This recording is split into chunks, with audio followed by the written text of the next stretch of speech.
Hi everyone, welcome back to WHU TV. It's nice to see you. I hope you're keeping well and having a good week. This is the preview of West Ham's first away and London derby of the 24-25 Premier League season, where we travel to South London to take on Crystal Palace for their first home game and second London derby so far this season, this Saturday afternoon for a 3 o'clock kickoff at Selhurst Park. So as it's 3 o'clock kickoff, it's not live on any UK TV channel.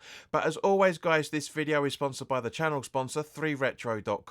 Please click the link in the description below that will take you directly through to the West Ham section of their website. But as you can see from the icon that's up here, there's also retro Palace gear in there as well, along with track jackets, polo shirts, sweatshirts and t-shirts made by Admiral and Umbro, so go check those out. And any purchases you make through the link in the description below, the commission that the channel would normally be getting, as I always say, I'll be sending on to the charity Iron supporting Foodbanks.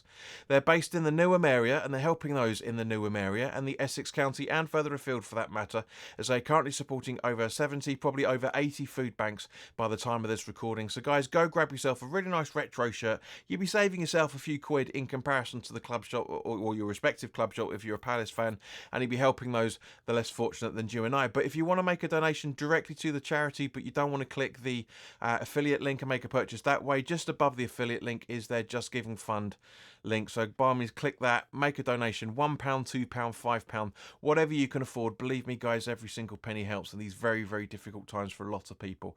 So as always guys, there's going to be timestamps in the description below, so I'm hoping you've got some time to sit around and listen to what we've got to say, and obviously put your comments in the comment section below at any point. By all means, please do like this video as well, because the more likes this video gets, the more advertising it gets on YouTube and the more people get involved.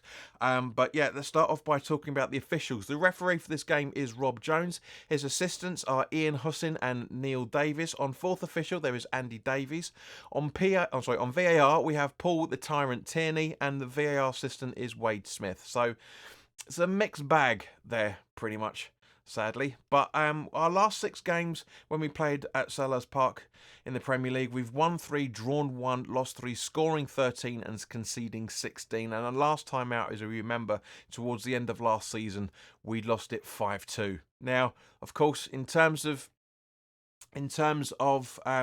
Lopetegui, he's only managed at Palace once, which is the Wolves home game back in April last year, so it's not really relevant to this fixture, and he hasn't managed against any of Glasnier's sides either, from what I'm able to see. So if I've got that information wrong, guys, by all means, please do put it in the comment section. Now, in terms of Crystal Palace's transfer window, so far they brought in Ismaila Sarr from Marseille, Chadi Rayed from Real Betis, both for €15 million each, from what I can see. Free signing of Daichi Kamada from Lazio. He worked really, really hard against Brentford when they played him on Sunday.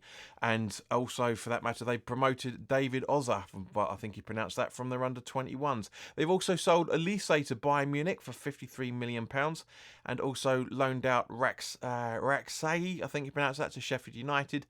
Iboe to Oxford United, and Whitworth over to Exeter City. So so far a good transfer window for Palace. Now, in terms of Palace's style of play, they like to take long shots. They're controlling the game in the opposition's half, attacking through the middle as well as the left-hand wing, something that we really, really need to focus on, which we'll talk about when we come to the West Ham section of this preview. They also like to take a lot of shots and playing with aggression, but they are very strong at creating long shot opportunities and coming back from losing opportunities. They are strong at stealing possession, but they are weak as well at avoiding the offside trap and aerial duels as well, for that matter. So again, it looks like there's some weaknesses we can physically exploit there. They'll be very likely to go to their standard formation of a 3-4-2-1, as they did against Brentford for a lot of the time.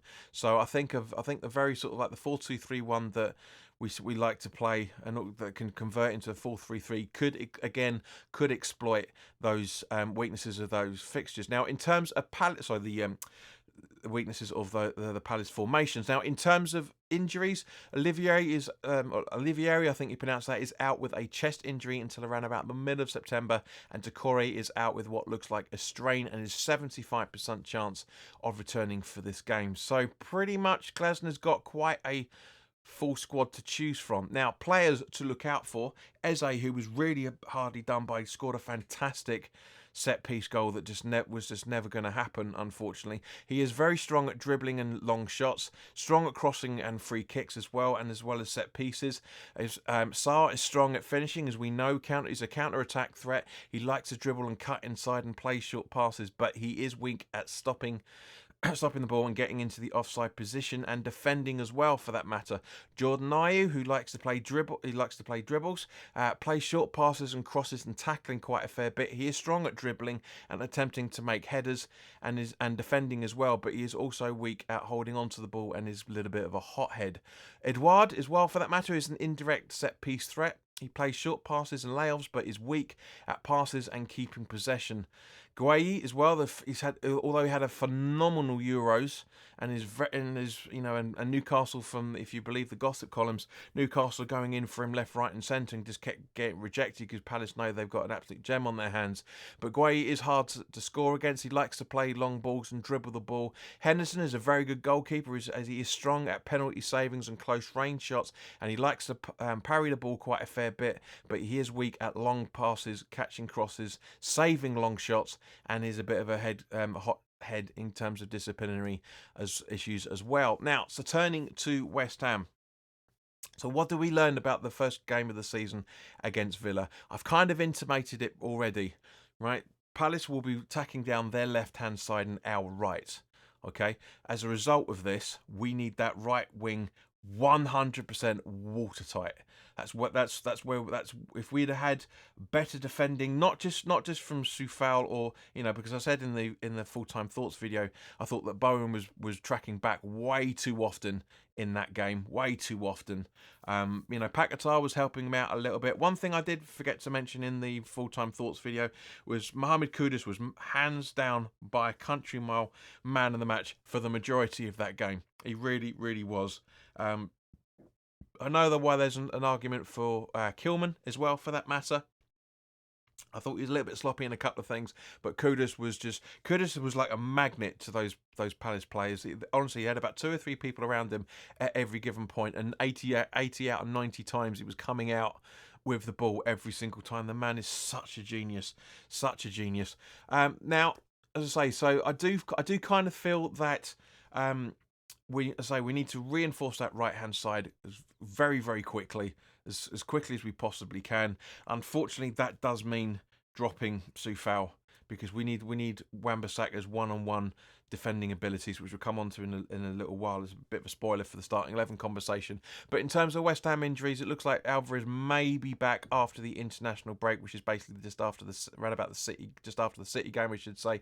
So maybe early September, but he is still being assessed at this point. There's no other registered injuries as of the time of this recording. There may be by the time all the press conferences are done. So yeah, this brings us round to the starting 11. So yeah, I've made a couple of tweaks in terms of the preview for last time, but as always, guys, put your comments in the comment section below. What starting 11 would you put out if you were in charge of West Ham? And this is the starting 11 that I would put out if I was in place of Lopetegui. Areola in goal, with a back four of Wan-Bissaka, Tobido, Kilman and Emerson. Rodriguez in the hole behind James Ward-Prowse, supporting Bowen, Kudus and Somerville in the midfield, with Fulkrug up front. So thank you very, very much for watching, guys. I really, really do appreciate it. Again, we've been having loads of viewers over the last 4 weeks, but unfortunately, as the stats show, there's just over 75%, just 76.6% of you guys are not subscribed over the last 4 weeks. So if you can please do hit that subscribe button. It's free. It's literally just down there. All you need to do is click the subscribe button and then click the notification bell and make sure that it's set to all. That is literally it. That's all you need to worry about. But guys, thank you very, very much for your time. As I say, put your comments in the comment section below. Let me know what you're thinking on this. Have a great week, and hopefully we'll be able to do we'll do the watch along for the first one of the season on Saturday against Palace. So please do make sure that you're going to be there, because I think we're going to have quite a good laugh with it, as we usually do. So guys, in the meantime, have a fantastic end to your week and a great start to your weekend, and I hope to see you on Saturday. All the best now. Take care.